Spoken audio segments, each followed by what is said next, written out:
Kumusta mga kanoisy? Welcome back sa ating YouTube channel, Pilipinoisy. So, ngayong araw, another update naman tayo patungkol naman ito sa, hindi, kay sa Angas ng Pinas, 4 alas, ano. So, Channel Casimero. So, ang video ito ay mula kay Kamao ng Pinas. So, meron itong pamagat na Casimero jackpot sa bagong kontrata. ₱1,000,000 inilabas na ni Chavit para lumaban si Inoue. So, tingnan natin to, men. Alam naman natin na ito yung pinaka-dream match talaga ng mga Pinoy, ano, na matuloy na. Mapa-basher or supporter, ito talaga yung pinaka-gustong laban, men. So, ang video ito ay mula kay Kamao ng Pinas. So, supportahan nyo yan. Tapos, syempre, kung trip nyo ng mga ganitong reaction video, may kasama kayong manood. Huwag nyo na rin kalimutang supportahan yung YouTube channel natin, Pilipinoisy. So, mga kanoisy, hindi na natin ito patatagalin pa. Simulan na natin. Baka agawin pa ni ng China. So again, ang pamagat ng video ito nasanay sa intro eh. So again, ang pamagat ng video ito kasi meron jackpot sa bagong kontrata. ₱1,000,000 inilabas na ni Chavit para lumaban si Inoue. So, Kamao ng Pinas, Pilipinoisy. Like, comment, share, subscribe. Start. Subscribe din.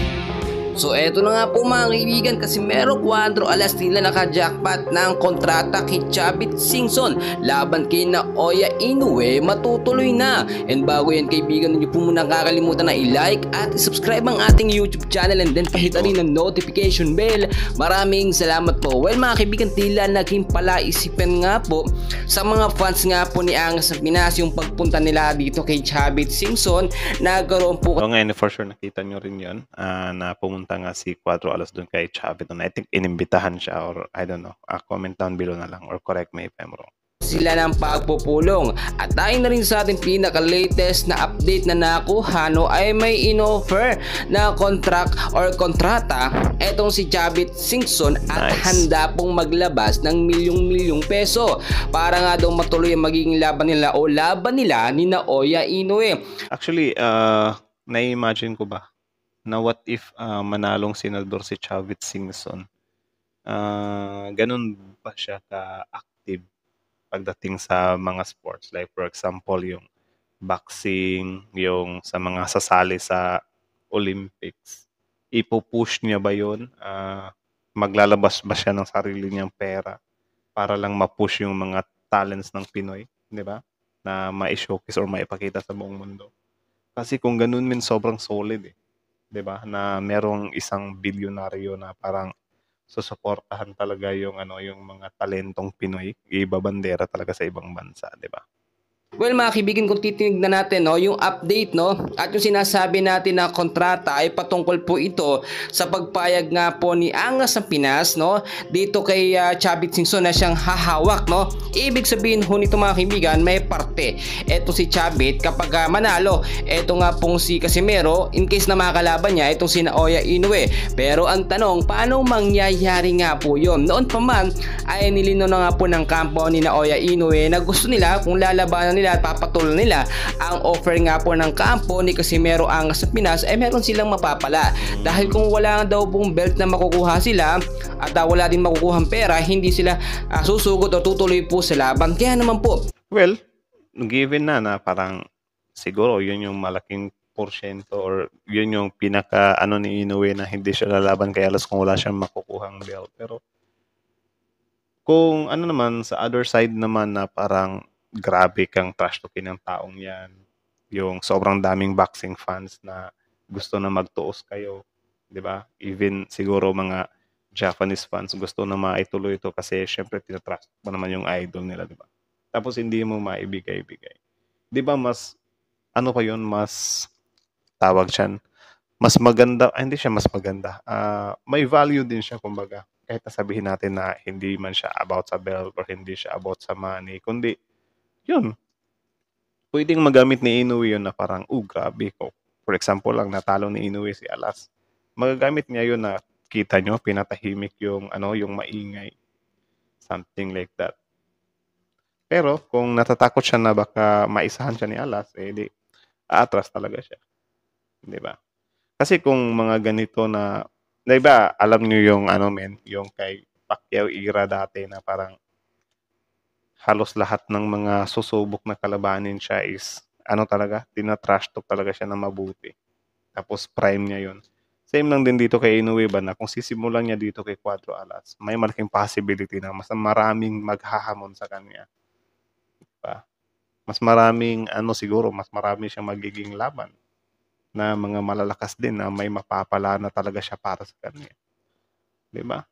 Wala talaga eh. Parang I think takot lang talaga siyang maisahan eh.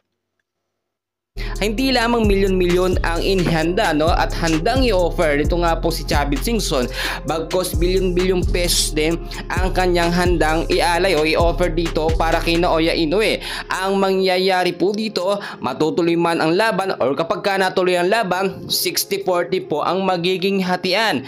Well, ayun naman po sa ating nakuhang update. Well, goods naman din na siguro yung 60-40 kasi wala lang, para lang talaga matuloy yung laban, men.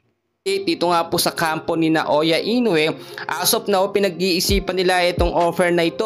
Ang sinasabi kasi ng mga Pilipino ay takot na takot daw po si Naoya Inoue. Kaya nga po tinawag na turtle ito ni Angas ng Pinas. Pero maraming hindi nakakaalam sa tunay na dahilan nga po ni Naoya Inoue na ayaw nilang lumaban ng pababa no, or pabaligtad. Dapat po kung lalaban sila ay meron silang mapapala or meron makukuhang karangalan. Ang Japanese boxer nga daw po kagaya ni Naoya Inoue ay lumalaban sa mga kilalang mga boksingero at si Angas ng Pinas hindi. I think hindi totoo. Sige, sabihin na natin, pero kung iisipin mo na mabuti ba, kung gusto lang naman pala ni Naoya Inoue ng mga karangalan ng mga mapapala niya, bakit hindi siya lalabas or hindi siya lumabas diyan sa lungga niya, sa bansa niya, 'di ba? Hindi mas dihamak na mas marami siyang mapapala doon sa ibang bansa. 'Di ba? Doon pa lang parang sablay eh. Nila itinuturing na kilalang boksingero, pero sa Pilipinas alam naman natin si Angas ng Pinas ang isa sa pambato. Kapag may laban ito talagang pinapanood po ng maraming mga Pilipino. Pangalawa si Angas ng Pinas sa pinakasikat no, na inaabangan bukod po kay Manny Pacquiao. Kaya naman ito si Chavit Singson, alam naman natin no, malaki ang pumusta at talagang naglalaan niya ng milyong pesos para sa laban ng mga boksingerong gusto niya mga kaibigan at si Angas ng Pinas. Bali ang mangyayari po dito, it's a win-win situation. Kapag nanalo si Angas ng Pinas, halos triple po babalik na pera dito kay Chavit Singson. Yan lang mga update natin for today, and please huwag niyo kalimutan na i-like at i-subscribe ang ating channel for. So, yun lang naman. So, again, ang video yun ay mula kay Kamao ng Pinas. So, supportahan nyo yan. Original video link in the description box below. Excuse me. Tapos, syempre, bago nyo iwan yung channel natin, huwag nyo rin kalimutan supportahan yung YouTube channel natin, Philippine NC. So, like, comment, share, subscribe. So, kita nyo naman yun. Kasi meron jackpot daw sa bagong kontrata, no? Chavit Singson, something like that. So, yun nga, sinabi ko sa inyo na kung karangalan lang pala yung gusto ni Inoue, diba? Kung gusto niya na may mapapala siya na mga solid talaga, bakit hindi siya lumabas diyan sa lunggaan niya? Diba? Kasi syempre, men, yung ibang may mga pangalan, yung may mga tao na mga boksingero na may mga pangalan din na mga big time pa sa mga nakalaban ni Inoue. May possibilities din yun na ayaw nilang lumaban kay Inoue doon sa Japan kasi yun nga parang naano nila na what if may daya ang mangyayari doon sa loob, 'di ba? So something like that. So ano talaga, may mga din mga superstar, mga big time din na boksingero na hindi pa nakakaharap talaga ni Inoue. Kaya kung sinasabi nila na ayaw nilang palagan si Alas kasi yun nga hindi sila something like that. Pero hindi naman makalabas-labas sa niya, sa comfort zone niya, sa lungga niya, di ba? Ano lang naman eh. Kung iisipin mo lang talaga, Naoya Inoue, kung gusto niya ng pwede niya namang gawing si Alas, gawing example sa iba para mas maraming manggigil sa kanya, di ba? Pero hindi niya ginawa. I think siya talaga takot siyang masingitan. Yun lang. Takot siyang masikitan. Mahirap yun. Mahirap pilitin yung ganun So, ewan ko talaga bakit ngilag ng ngilag siya. Gayong may mga statement pa naman sila na parang na lang daw si Alas kasi yun nga nung isang yung Ogoni ba yun guys, yung parang hindi na nauga ni Alas or hindi na samkay na ni Alas. Parang nilalait nila si Alas doon kasi parang hindi mo nagawa yun. Tapos nung kay Saul Sanchez na round 1 pa lang, tahimik naman sila. So parang ewan ko kung nagre-reasoning lang ba talaga sila or ewan. Nakakalito, nakakaano din siya. Basta ewan, nakakaasar or I don't know. So, again, kayo ano masasabi niyo dito? Comment down below. Tapos yun, pag-usapan natin yun sa comment section naman. So, again, Kamao ng Pinas, original video link in the description box below. Tapos syempre, our YouTube channel, Filipino AC. So, like, comment, share, subscribe. So, panoorin nyo rin, subscribe nyo rin si Kamao ng Pinas. At yeah, that's it. Comment down below. And yeah, Filipino AC is